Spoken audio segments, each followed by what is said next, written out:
Well, so today we are going to start a new chapter. This is chapter 5 in DM Pujar's book, Impedance Matching and Tuning. When we design any microwave systems, we use many components. Some of them can be single port network, some of them two port network, and some of them even having more than two ports. But our final goal is to transfer maximum power from left side to right side or right side to left side. It depends on you are designing a transmitter or a receiver. Then for that we need impedance matching. So some simple form of impedance matching you already learned for a transmission line problem. Now we are going to discuss in detail, so practically how we solve this type of problem and how we realize them in circuit. Let me start with one example. Here we have a load which is a one port device. It can be an antenna and it can be also any sort of load. Now left hand side it's given that system impedance is Z0. So we are using guiding structures of internal impedance, characteristics impedance Z0. Then in between we use a matching network to transfer maximum power from left side to this load. Same thing is true for a source as well. Well, now when we go for practical systems, the requirement can be for narrowband applications. It can be also for wideband applications. So for narrowband applications, then we need perfect matching at the design frequency. That means if I plot S11 in dB, which represents reflection coefficient, it should go to minus infinity, right, in frequency scale. So here, if you look at this figure, then S11 dB versus frequency. So this green line, it represents a similar problem. So at the design frequency, it goes down so that return loss is minimum. That is the target. Now, not that all the applications are very narrowband application. We may have wideband applications as well. So then over the bandwidth, we can't design any matching network for which S11 goes to minus infinity over all these frequency band at each and every frequency points. So then what is done, that a minimum return loss value is specified and you can do some back calculation. So one for handheld devices, for example, S11 is below minus 10 dB. That is considered a good value. So minus 10 dB means you can calculate in terms of power how much power is absorbed in load. It corresponds to approximately 90%. But in some of the applications like satellite applications, we don't want to waste any power. In that case, S11 criteria can be more stringent, like it should be below minus 20 dB. The corresponding return loss is more than 20 dB. Anyway, so for wideband system, then this minimum allowed S11 will be given, and our target will be to design a wideband matching circuit so that this reflection from the input port, it remains this specified value. So bandwidth is also important. Well, now in this chapter, for now, for a complex load, we will be considering single frequency matching technique, not the wideband one. Now, when we go for practical implementation, we need to consider some other issues as well. Complexity of design, how to implement it. It may happen that matching network is becoming too long compared to your component size. Then there will be a question, can we really realize it and effectively? Then the tunability. tunability is important for reconfigurable structure. Well, so now some of the designs coming for dual band, triple band applications. Let's say now it is working at 1.1 gigahertz, but after some time the requirement is that it should work at 1.7 gigahertz. Then accordingly the matching circuit should be tunable. So when it is working at 1.1 gigahertz, input impedance will be different than at 1.7 gigahertz because of the reactive components. That is a function of frequency.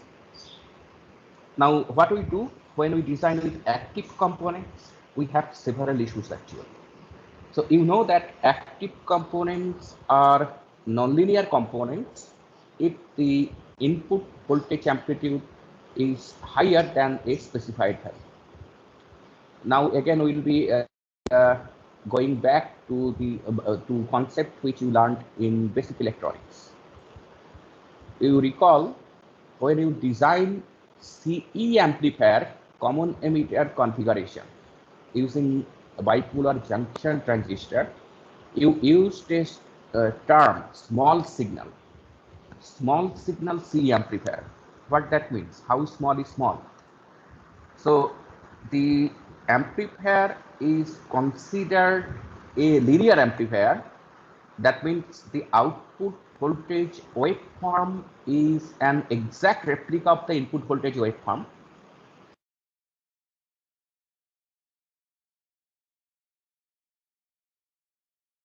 Excuse me, sir, you have been muted.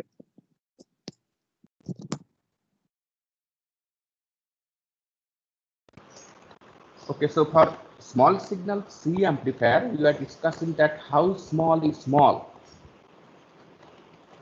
Small signal means it should work as a linear device. That means, let's say at the input side, you are applying some waveform, let's say a voltage waveform in time domain. Then at the output side, it should be an exact replica of the input voltage waveform. Amplitude can change, phase can change, but not the wave shape. Then we'll be assuming it as a linear device. But if you exceed that input voltage range, in that case, other than your fundamental frequency components, it will also generate significant amount of harmonics, and they superimposed on the original waveform, and the shape will change. Then we call that the device is working in nonlinear region.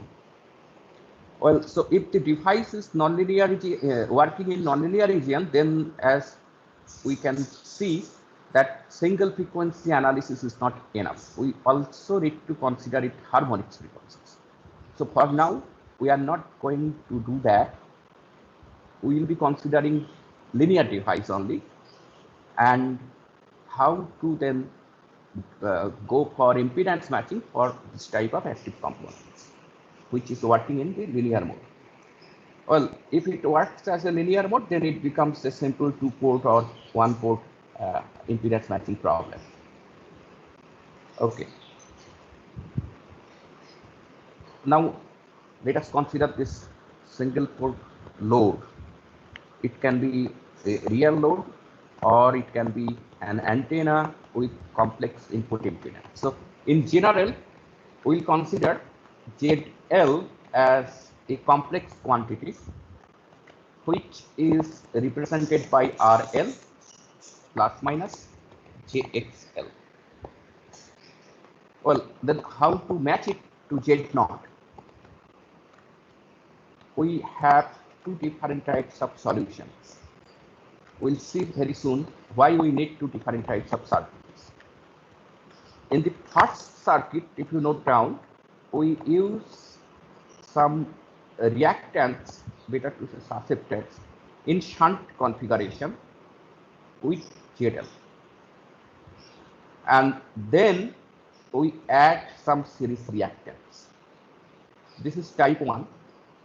And in type 2, JX and JB, their position changes. So coming from ZL, first we have the reactive components in series, and then we have the shunt susceptance components. So when we need this circuit, if ZL, that is the normalized value with respect to Z0, if ZL lies inside the 1 plus Jx circle, then we have to use this type 1 solution. And if the network if ZL lies outside 1 plus Jx circle, then we have to use this second network. So for now, we have to memorize it. I'm going to explain later why it is so. So for the first network, when ZL is inside 1 plus Jx circle, and for the second network, ZL outside 1 plus Jx circle. Well, now let us go back a little because we need Smith chart concept. I don't know you remember or not. So let me show Smith chart once. Yeah. This is in part 1. Already we have learned. Now we need this concept.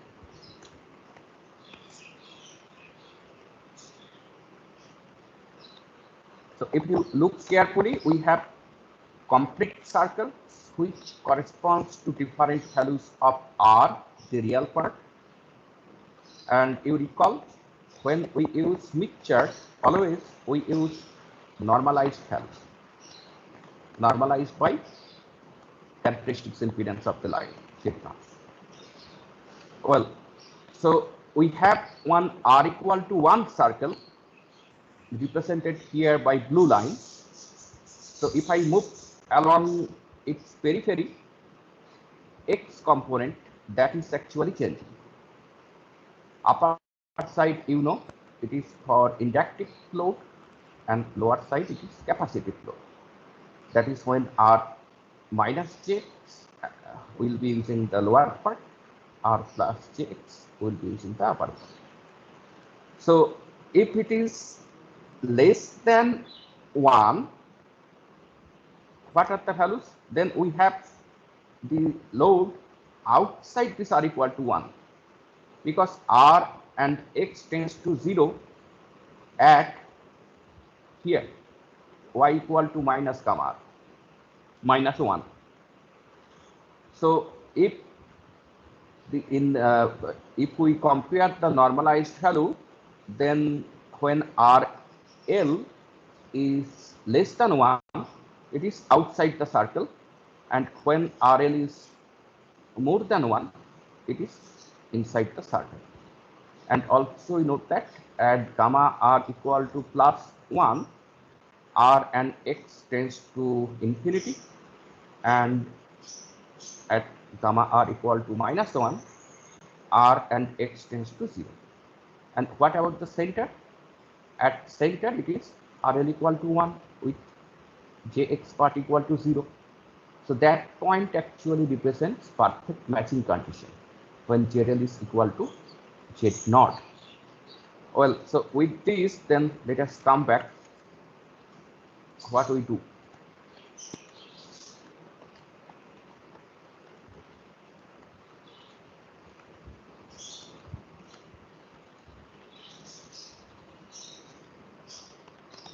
So we have two different situations when ZL inside the 1 plus Jx circle and ZL outside 1 plus Jx circle. Now, when we go for practical implementation, we can use lumped components to obtain the required Jx or Jb. Depending on their sign, is it plus or minus, we can choose capacitor or inductor. For example, Jx, it is in series. So if this in solution, it comes that it should be a positive quantity, we'll be using one inductor. If it is negative, then a capacitor, and just the opposite for Jb, right? So we can use then SMT capacitor and SMT inductor. That is actually done at lower frequencies, where typically below 6 gigahertz. If we go up in frequency scale, then this SMT component, its parasitic effect is significant. We can't neglect. So you are buying one inductor from market, let's say 1.4 nanohenry, but it is not just 1.4 nanohenry inductor. You will be having series resistor, you will be having then rate inductance, then parasitic capacitor. So it's a complicated circuit. At lower frequencies, these values are small, you can neglect it, but at higher frequencies, you can't.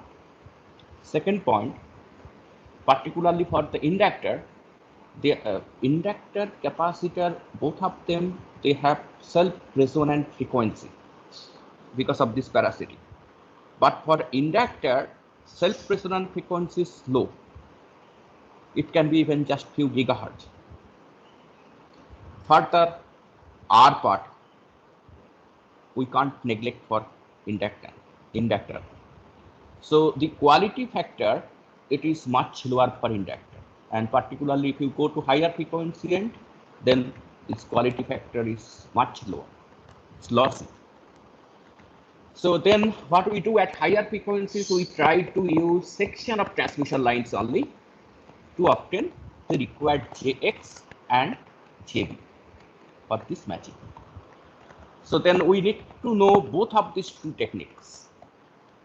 How to use L and C in SMT form to match a given load ZL to Z0, and also how we can use series and shunt stubs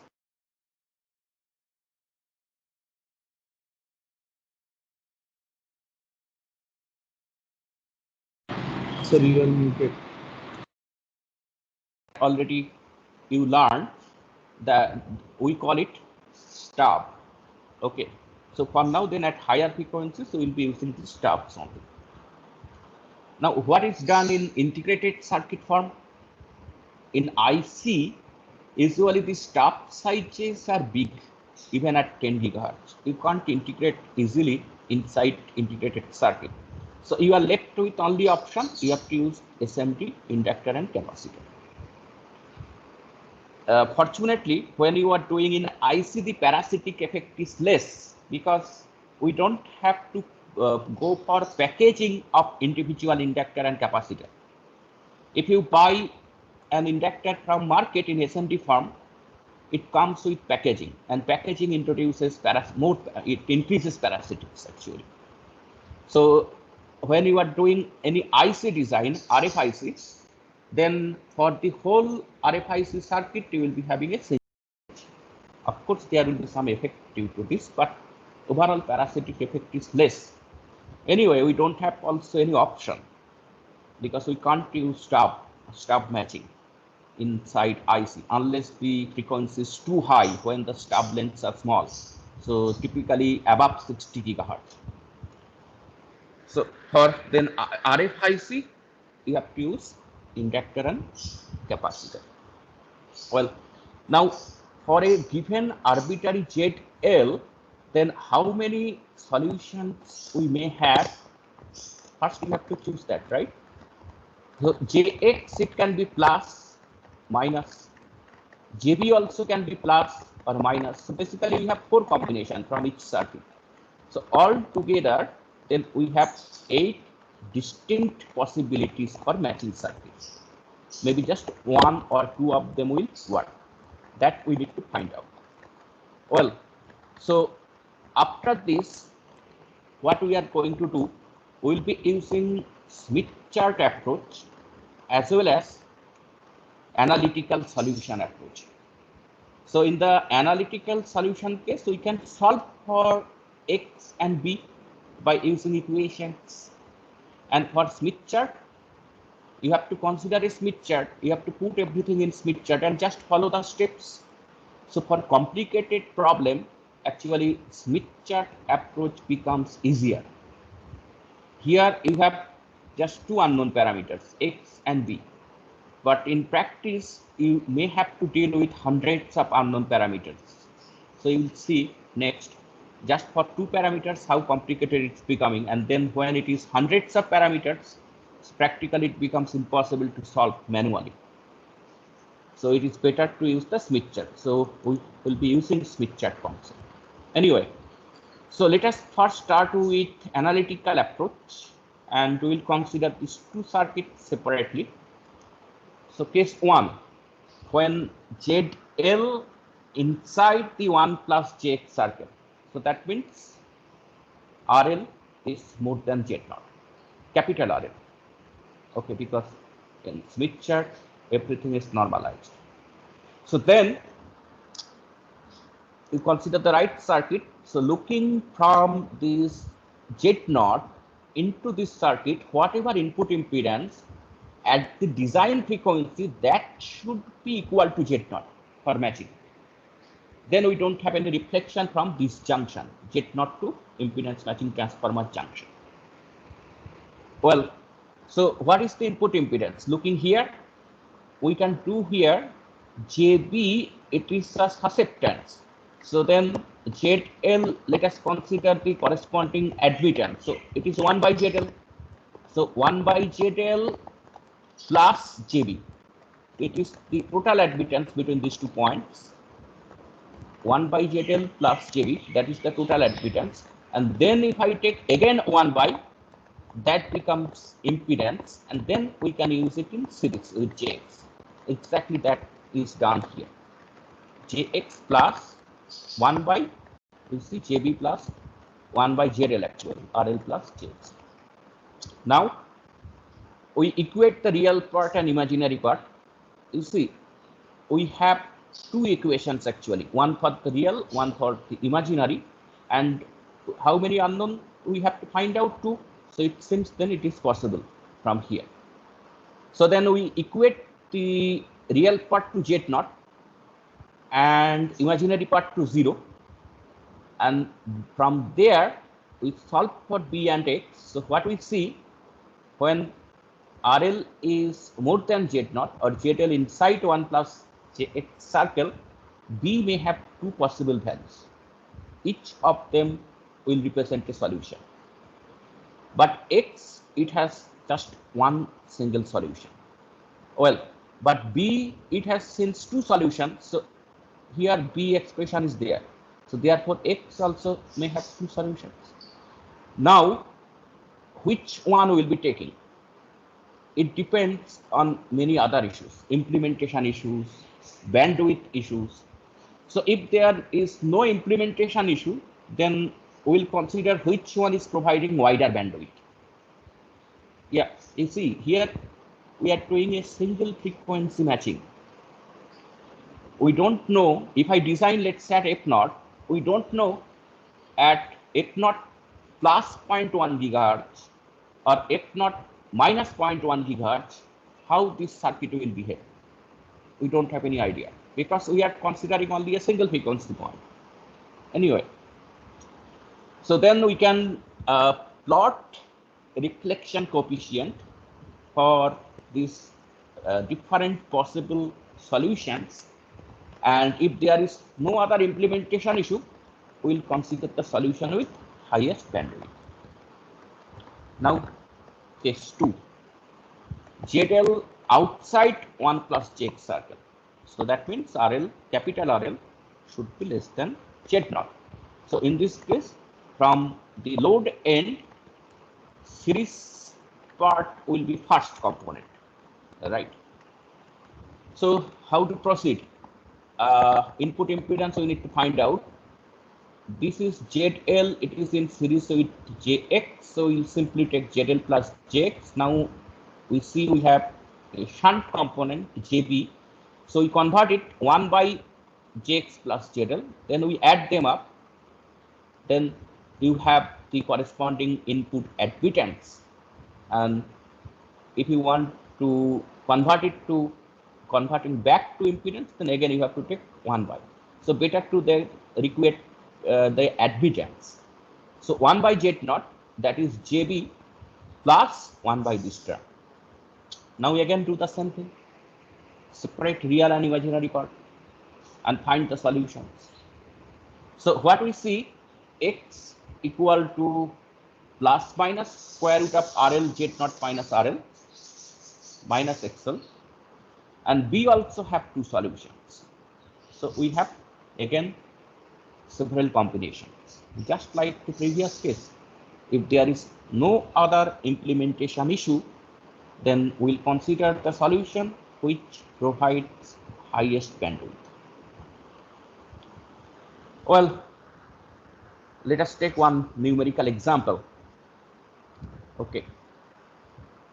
Design an L section matching network to match a series RC load with an impedance ZL equal to 200 minus J100 ohm. It's minus to a 100 ohm line. So Z0 is given as 100 ohm at a frequency 500 megahertz. Well, then how to utilize Smith chart to solve this problem? We are directly learning by taking one numerical example. So what type of circuit it will be? If I look at the RL part, RL is more than Z0. So RL is more than Z0. That means case 1, this circuit I have to consider. RL is more than Z0. So Jx and then Jp. Well, so Jx and Jp. Now we need to find the values of X and B to so that the input reflection coefficient is 0 at 500 megahertz. So in the very first step, let us represent ZL on Smith chart. ZL, it should be normalized with respect to Z0. So we divide by 100, it is 2 minus J. 2 minus J.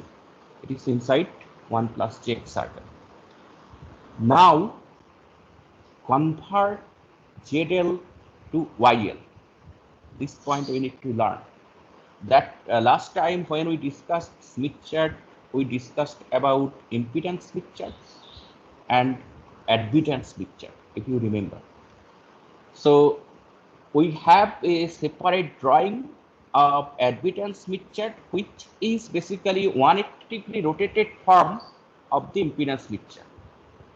And there we concluded that we can also use impedance Smith chart as admittance Smith chart, but in your mind you have to consider that in my mind I rotated it. Well, so this point we need further discussion because this concept is important. So you have to rotate 1 plus Jx, that is that which corresponds to admittance Smith chart. So once it is done, then add JB component, then convert admittance to impedance, because at the end we are using in series. So the concept is that this JB part, it will convert the real part of ZL to 1 or to Z0. Then we are just left with imaginary part. Let's say the imaginary part is coming minus Jx. So we'll be putting plus Jx in series, then that will cancel each other. Finally, the input impedance would become just 1. So that means Z0. Again, I'm repeating this point, try to understand. So for this network, ZL, RL and XL, they may have different values. So I need to match this real part to Z0 and the imaginary part should be 0. So for this network, what we do, we first take care of the real part. We choose a JB value so that the real part is transformed to 1. That is Z0 in value, or in normalized scale, real part convert to 1 at this point. Now 1 plus something or minus something, then we add the series component to nullify the imaginary part. Then we are left with input impedance equal to Z0 or the normalized scale 1. That is the concept here. Okay. So finally then, since the last component is in series, so we have to come back to impedance Smith chart. and there we'll be adding Jx to make it Z0. Well, so we are just following the steps here. ZL is 2 minus J. ZL is 2 minus J. Let us first represent it in impedance Smith chart. 2, this is the 2 circle, and minus J capacity. So it's coming here. This is the ZL value. ZL is 2 minus J. Now, instead of using a separate admittance Smith chart, we are using this impedance Smith chart as admittance Smith chart. Then what will happen? Well, let us go back what we discussed last time.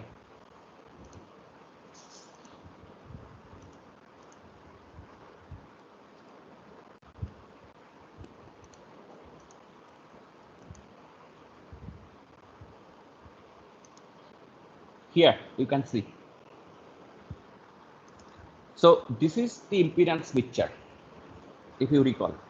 So for the impedance Smith chart, then at gamma r equal to 1, r and x goes to infinity. The midpoint at gamma r equal to 0, it is perfectly matched. We don't have any imaginary part. And at gamma r equal to minus 1, r and x goes to 0. Now, if it is an admittance Smith chart, then what will happen? For the admittance Smith chart, first of all, r should be y, x. What is the value of y here? R is 0. So y goes to infinity. X goes to b goes to infinity. Similarly, at this point,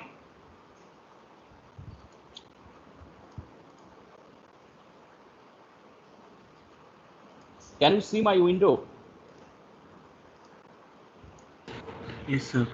Okay, so at gamma r equal to 1 point, on impedance Smith chart, it is Rx both goes to infinity. So in the admittance Smith chart, then R corresponds to Y, X corresponds to B. So both should go to 0, right? So there are two ways. We can consider this impedance Smith chart as admittance Smith chart by considering that values will be different, or we can simply rotate it by obtaining the admittance Smith chart. And there are actually some Smith charts available like this one, where these admittance and impedance they are overlapped. Okay, then whatever you require, you use that one. But you see, there are so many lines that it becomes complicated to follow. And that's why in practice, in most of the cases, we don't use it simply, this admittance impedance Smith chart together. So what we do, we'll be using impedance Smith chart only, and in our mind, we'll think when required as admittance Smith chart and when required as impedance Smith chart. Well, with this, then let's see, let us clarify further how this one will look.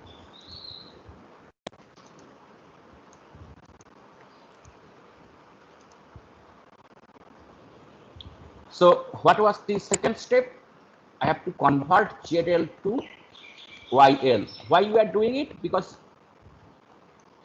the first component is JB, susceptance. So it will be as easier to simply add it. So Smith chart we can do easily plus minus, right? So we have to use the admittance Smith chart.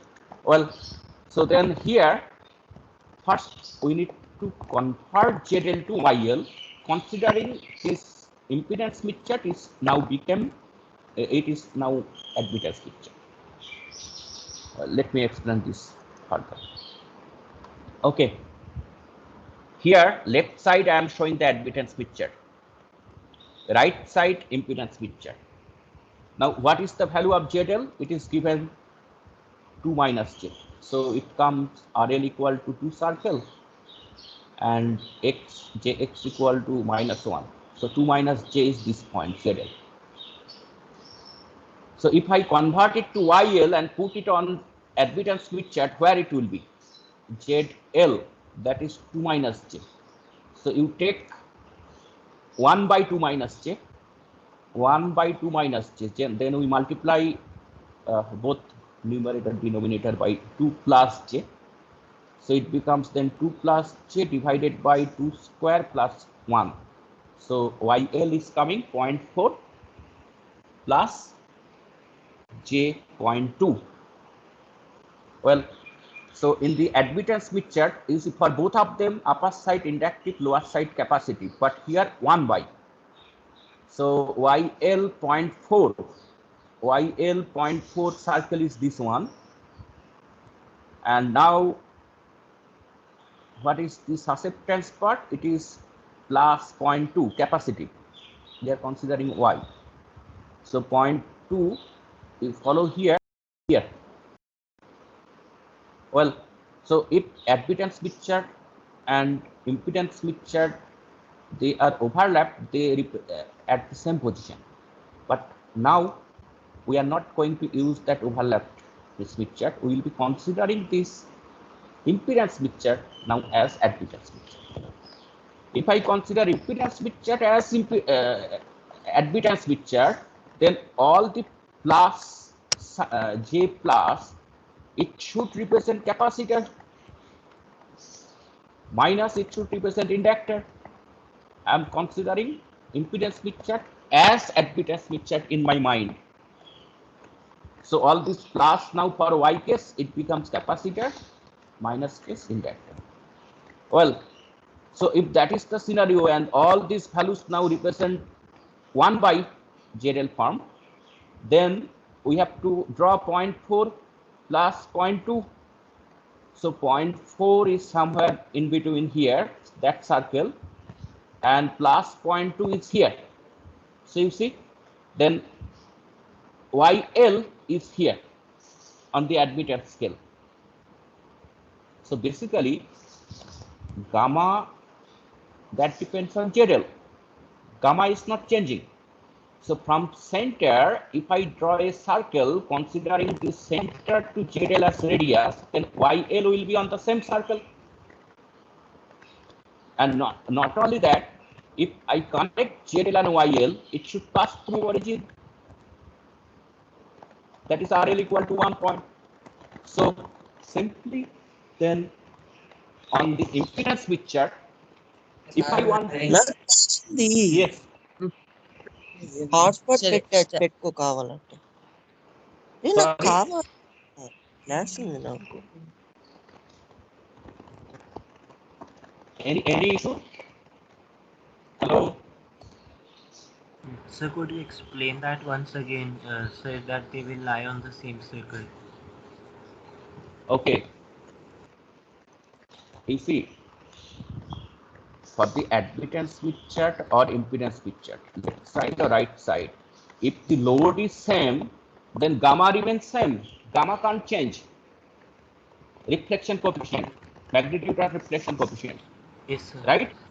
Yes, If sir. gamma does not change, that means the corresponding circle, it won't change. Sorry.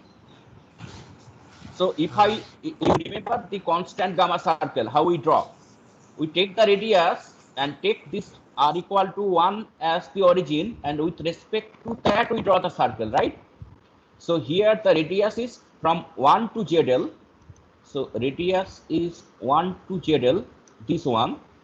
And now we have to draw a circle considering that as the center, and YL and ZL should be on the same circle because we are dealing with the same load, but it is now diagonally opposite. So basically then how to present any YL on impedance Smith chart?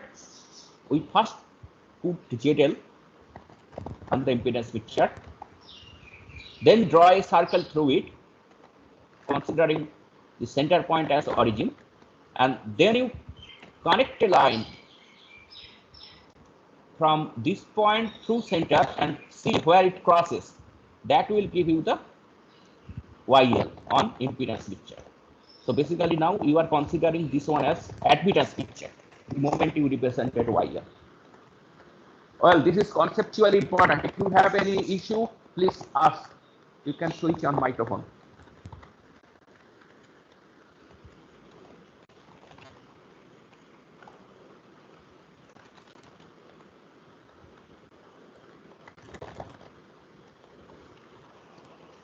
So what we are trying, instead of overlapping these two, one above another one, we are trying to use the impedance Smith chart now as the admittance Smith chart.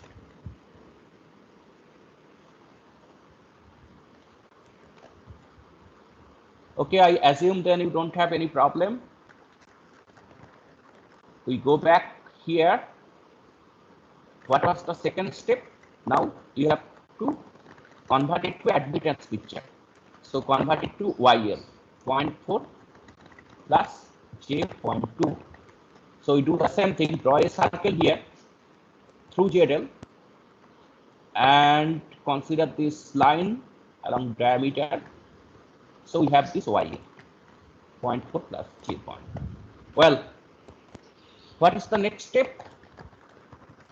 As I said, I have to choose JB so that looking here on this plane, JB plus ZL, 1 by ZL part or YL, JB plus YL, if together, it should transform the real part to 1. Together, it should transform the real part to 1. Well, so RL equal, small RL equal to 1. That means small YL is equal to 1. So what we can do it here, we have to choose a JB, and to do that, we move along this circle to reach that point, 1 plus Jx circle, basically. So from here, we just follow a circle here and reach this point. So it seems that you have to move by plus J.3 to reach this point. So you have to add actually J plus J.3 to reach this point. Well, so once this point is reached, now we go back to admittance Smith chart. And now if I go back to admittance Smith chart, this Y part, it should have the real part as 1. You see, again we do the same thing. We represent, okay, so this one I did not explain. Really, did you understand how we are getting Y equal to 0.4 plus J.5? We are not asking question. So could you also explain what is the 1 plus Jx circle? Oh no. 1 plus Jx circle is this one, this blue. Oh no, it should pass through. Oh, sorry. Let me show the Smith chart.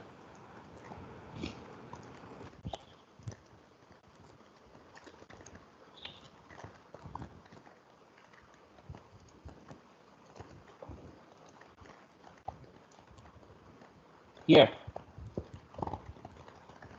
this R equal to 1 circle basically. That we are calling 1 plus Jx circle. Okay. Okay, so I need to reach somehow this point after adding JB. So if I can reach this R equal to 1 point or R equal to 1 circle after adding JB in the matching network, then real part is already converted to 100 ohm, Z naught, right or not? So to reach this R equal to 1 circle, we are doing that. Now in this case, we are dealing with Y. So we have to now reach Y equal to 1 circle. So Y equal to 1 circle is where? Okay, Y equal to 1 circle, actually it is not drawn. We have to draw it here first. You check here. This is the Y equal to 1 circle, this one. This one.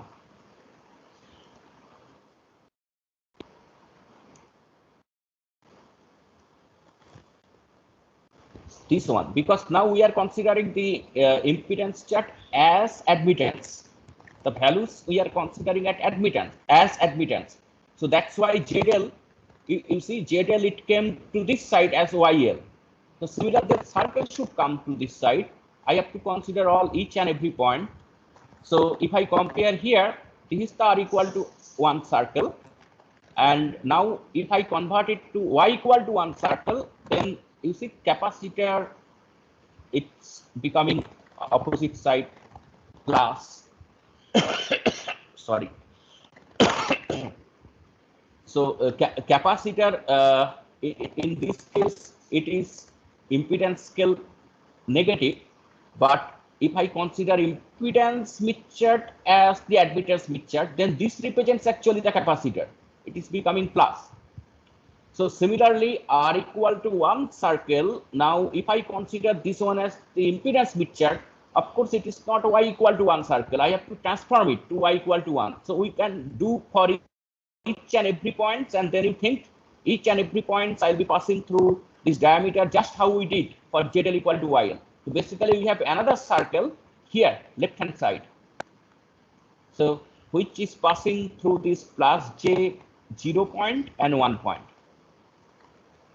This represents Y equal to 1 circle. Is it clear? Yes, sir. So yes. Sir, if 1, 0 would be my point which I'm diametrically opposing to, then it will become infinite cross infinite, right? Exactly, you are right. So that's why initially I said when the R and X goes to 0, that points in Y, it represents, it goes to infinity. So in the AC, these values, infinity, 0, J.2, J.5, J1, this is given for the impedance Smith chart, right or not?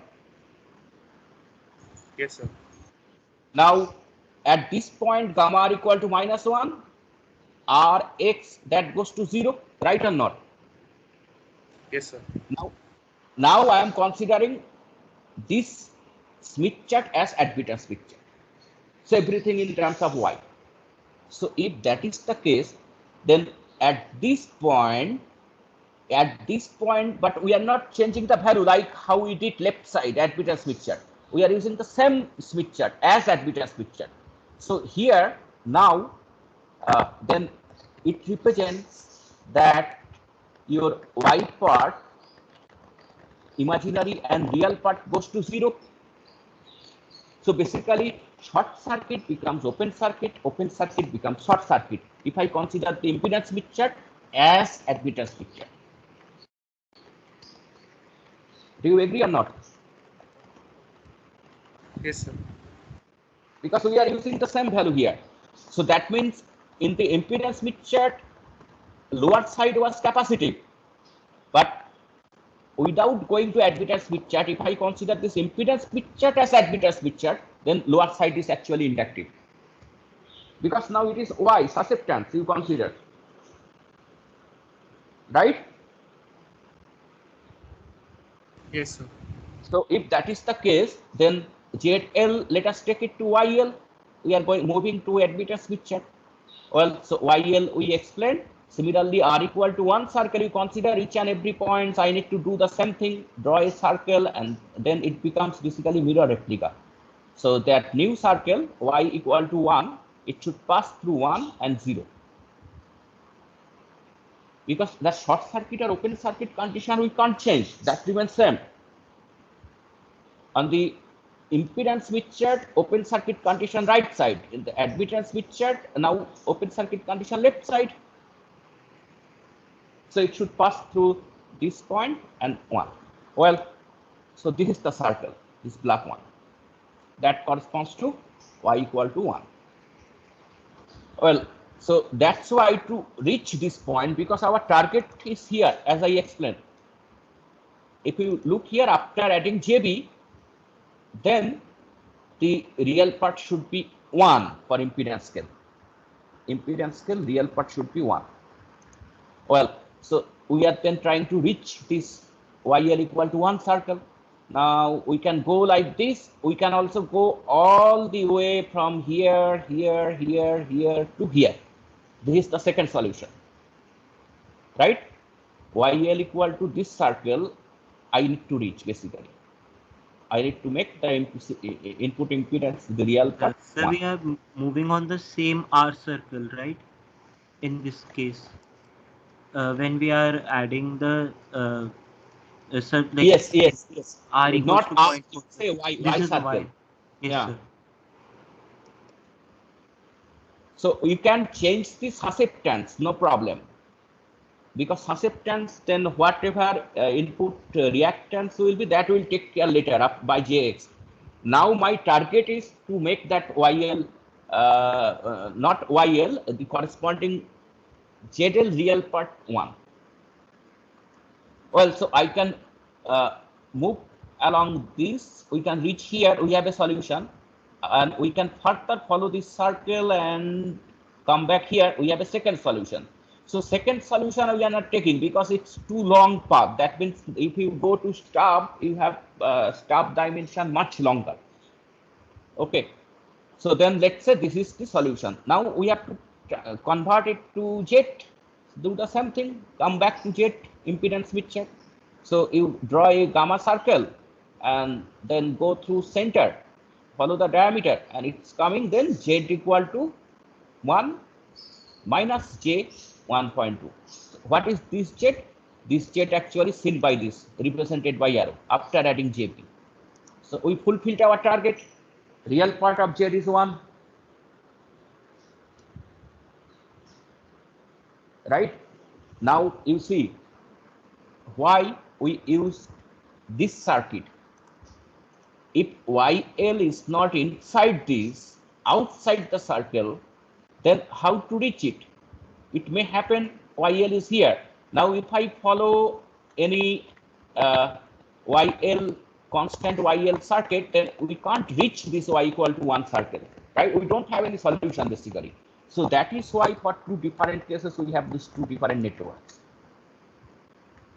When it is inside 1 plus Jx circle, you use this. When it is outside 1 plus Jx circle, you use this. Otherwise, you can't reach that Y equal to 1 circle.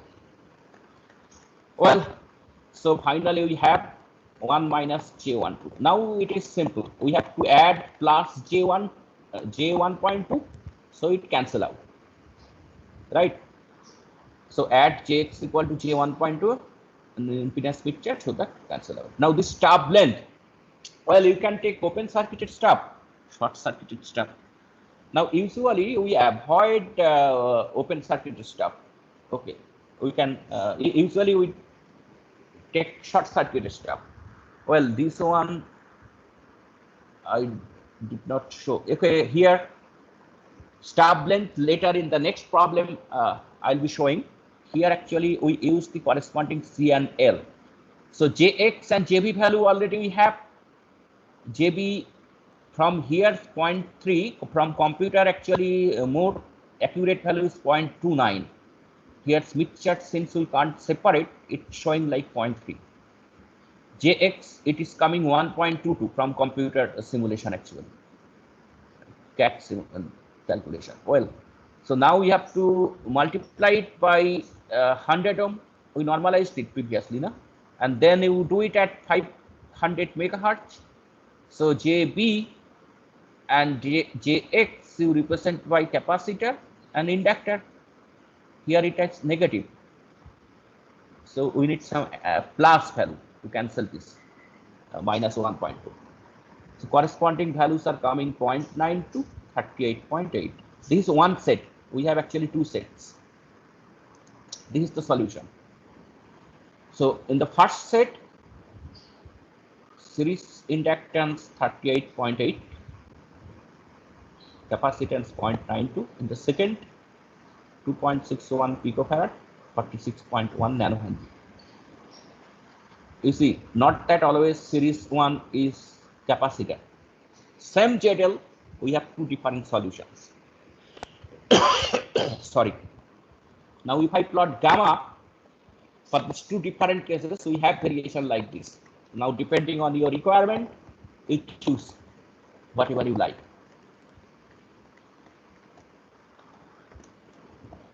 Okay, let us stop here, and now let us take a few questions.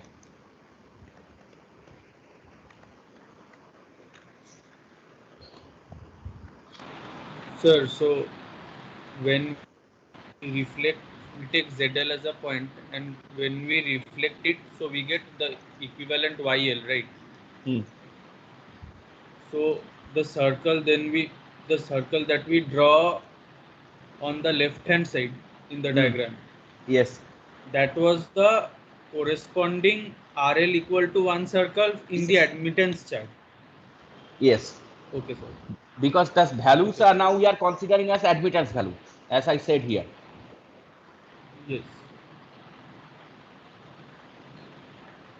Okay, sir. Thank you.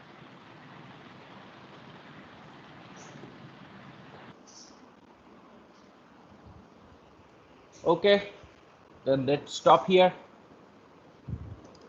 Next Wednesday. Thank you all. Bye.